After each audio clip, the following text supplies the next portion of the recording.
This is the all-new Polygon Cascade, an affordable entry-level hardtail designed to make mountain biking more accessible. And today, I'm going to take it down one of the most challenging trails in Central Oregon. Not because I have a death wish, but because I seriously think this new bike is up to the challenge. Polygon has redesigned the Cascade from the ground up to make it not only more accessible for beginner riders, but also more capable for those looking to progress onto more difficult terrain. And maybe, most importantly, it's still just as affordable. But before we take this thing out on the trail and put it through a bit of a torture test, let's get to know the new Cascade just a little bit more. For 2026, Polygon didn't just tweak the Cascade a little bit here and there, they fully redesigned the frame from the ground up. One of the first things you'll probably notice is this new clean internal cable routing. This not only looks more refined, but also protects the cables and hoses from damage while riding or during transportation. But there's something else going on here that's even bigger, though it might not be as noticeable at first glance, and that's the new geometry. I'm not going to bore you with the numbers here, but the general takeaway is that these geo changes push the Cascade from an off-road capable hybrid to a full-on mountain bike. The head tube angle is slacker and the wheelbase is longer, which both help make the bike feel more stable and confidence-inspiring at high speeds and on rough terrain. There's also quite a bit more standover clearance thanks to the sloping top tube, which makes it easier to mount and dismount the bike, as well as maneuver around it while riding. Despite those performance-leaning updates, Polygon has still made sure that the Cascade is just as easy to live with as ever. It's available in 5 sizes, which Polygon claims can fit riders from 4'9" all the way up to 6'5". Most sizes are also available with either 27.5 or 29-inch wheels, further ensuring that your bike matches your needs and riding style. Last but not least, every bike is fender and rack compatible, and the Cascade 5 I have here gets a smartly spec'd set of components that offer a great balance of price and performance. Up front, you get a 100mm SR Suntour XCM32 suspension fork. This helps iron out bumpy gravel roads and improves grip on loose or slick terrain. Speaking of grip, the 2.25-inch Deli SA281 tires do a great job of balancing rolling efficiency with traction, which is something I'm going to be really thankful for in just a few minutes. But my favorite thing by far on this new Cascade is the group set. Polygon's gone ahead and done away with the front derailleur completely on this flagship Cascade 5, and instead you have a 1x10 Shimano Q's drivetrain. The wide range cassette on the back provides nearly the same gear range as a traditional dual chainring setup, but with less maintenance, less weight, and easier functionality. You also get a pair of Shimano hydraulic disc brakes, greatly improving braking power and consistency when compared to their mechanical counterparts. And last but not least, how can we not talk about the look of this bike? I love this bronze colorway, and each model in the Cascade range has its own unique color. So you'll definitely want to check that out for yourself on BikesOnline.com. All in all, it seems like Polygon really has gone all in on the Cascade, making it clear that this isn't just a budget commuter-friendly hardtail. It's ready for a whole lot more than dirt roads and cycling paths, which is why I brought it here to Klein Butte. And in just a second here, we're gonna go take it on a trail called DH1. It's a black diamond trail that I usually reserve for long travel enduro bikes. But today, we're gonna see how this Cascade 5 fares in that kind of an environment. Now, to be clear, this bike isn't necessarily designed for that type of riding. So along the way, we'll take it on some more mellow, gradual single track that's more in this bike's wheelhouse. Now though, let's go ahead and get on this bike and hopefully get ripping. All right, we're starting off with the climb. I know a lot of you guys are probably just eager to see me huck myself in this bike down that black diamond tech trail I've been talking about, but we got to get there first. And by there, I mean there. That's where we're headed. And on the way up, I thought we'd just go a little more detail into the frame, into the components. So as I'm on my way up, probably the thing that I can notice the most is this Shimano Q's drivetrain. Those of you with a sharp eye for details probably notice that there's not any levers here on this left side, just on the right side. And that's because this is what's called a 1x setup, meaning you have one chainring instead of 2 or 3, and then you have more and or a wider range of gears on the cassette in the back. And this does a few things. For one, it simplifies your job as a rider. You only have one hand to worry about shifting with, instead of having to balance that with, what gear you're in up front. It's just up and down. The other thing is reduces a little bit of weight, but a big one maybe the most important one, is it makes maintenance and reliability way easier. You drop your chain way less. It's easier to work on. It's less fiddly. You have to work on it, fix it less often. I mean, I remember when I was first getting into mountain biking 10 or 15 years ago, the entry-level drivetrains back then, you better have a multi-tool with you because you're working on that on every ride. And specifically Shimano Q's is so smooth, so reliable. Really, it's probably like the biggest game changer to come for entry-level to mid-level bikes in the last decade or so. It's awesome. Now, another thing I can talk about while on the way up is just how comfortable the climbing position is on this thing. I mean, I mentioned a little bit ago that Polygon did go ahead and increase the reach for this latest generation Cascade.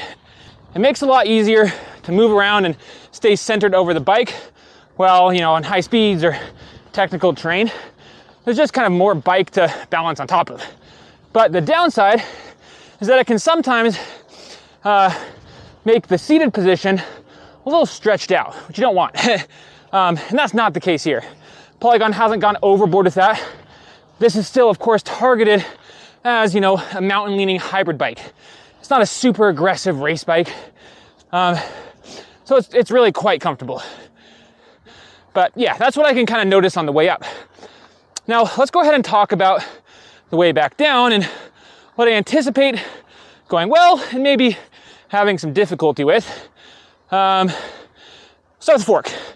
Polygon spec'd this with a 100mm SR Suntour XCM fork. It's coil sprung. The nice thing about that is it's you don't have to work on it really at all. It's kind of set and forget. The downside is that it's a little less adjustable and not quite as supple, which basically means like how easily it absorbs bumps on the trail. Not quite as supple as an air fork. That said, it's still gonna do a ton to kind of mitigate those little vibrations that come from, you know, little rocks and ruts in the trail, and then take the edge off of those bigger impacts, like off of drops. Now, one thing that I am very glad to have for the descent is these Shimano hydraulic disc brakes. Shimano is one of the longest standing, really most respected brands in cycling, and their hydraulic disc brakes have earned themselves a solid reputation for a reason. They're pretty powerful for being 2-piston brakes, and they're super reliable. Also worth noting, I mentioned earlier, they are hydraulic, so that increases power, increases reliability, and means less kind of routine maintenance that you need to do, with the exception of bleeding them, which probably have to do, you know, every other year or so, and that's probably best for a shop to do. All right, we're making our way up into the shady north-facing slope higher up in the mountain. As you can see, we're starting to get some snow on the trail. What we'll be riding down is, I guess, east-facing. I don't think there'll be any snow there, but we are getting a little bit here. Thankfully, these tires are doing fine. They're not getting too mucked up in this. But speaking of tires, that's probably the one thing yeah, wow, look at all the snow. I'm most worried about for the way down. The Cascade 5 does not come with tubeless compatible tires. So obviously these have tubes in them. Tubeless helps kind of repair minor punctures on the go, which makes flats less common. But more importantly, from what I've seen as I was kind of building this bike up, it seems like the sidewalls on these are relatively light and thin. Now, again, that's great when you're riding on mellow XC single track like this right here, or on cycling paths or around town. The light tire makes it easier to pedal. But when you're going down rocky, chunky descents, that does mean flats are a little more common. So we'll just have to wait and see how that plays out. But I'm eager to put them through the paces, because let me tell you, if they can handle what we're riding today, you're gonna have no issue with them taking this bike where it's designed to go. So I think that kind of wraps up our conversation on some deeper thoughts on what you find on this Cascade. I'm gonna go ahead and zip on to the top, and we'll we'll see you up there, ready to turn around and come back down.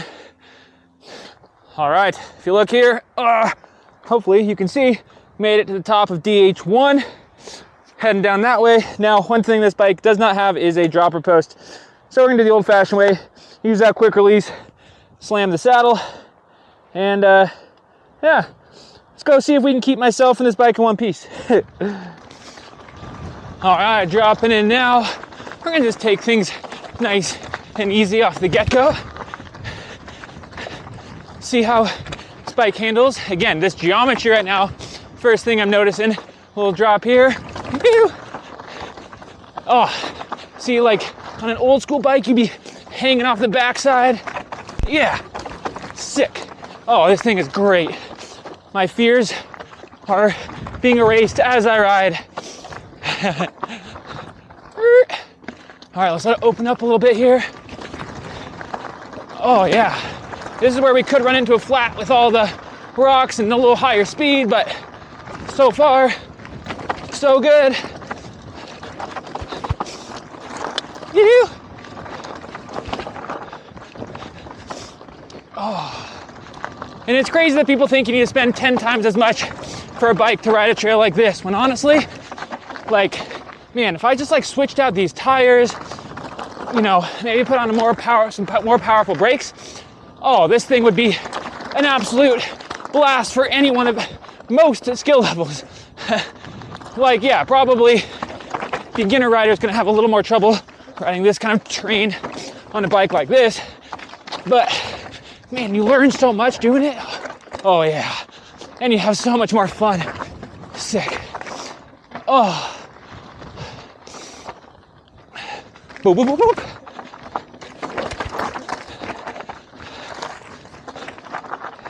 Oh, I did rattle my glasses off though, I will say. It's not exactly as comfortable as riding a bike like the Colossus N that has, you know, 170 millimeters of travel front and back. But boy, it's still capable. And for what you're paying, yeah, so impressive. All right, home stretch. Isn't it crazy we do all that climbing for just that little bit of descent? Fun little shoot here. Yeah. Well, there you go. The Polygon Cascade really can survive a Black Diamond Tech Trail. And not only did it survive, I was actually surprised by just how fun it was to ride out there. Now, don't get me wrong. If you want to ride train like that every day of the week, then yeah, you're going to be better off with the bikes I've mentioned earlier, like the Sisk UT or the Colossus N. But considering the price tag of that entry-level hardtail, it blew me away. Even the things that I thought were maybe going to let me down, like those tires, no issue. Got to the bottom, same PSI as when I started. It really is an impressive bike. Now, obviously, I didn't spend a ton of time riding the Cascade 5 in what you might call its natural environment. Yes, I did climb some more mellow cross-country style trails, but I never rode it on any cycling paths or used it as a commuting bike.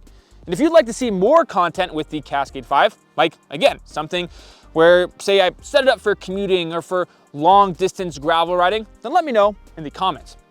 While you're there, if you found this video helpful, it would help us out if you just take a second to go ahead and hit that like button. That just tells the YouTube algorithm that it was a good video.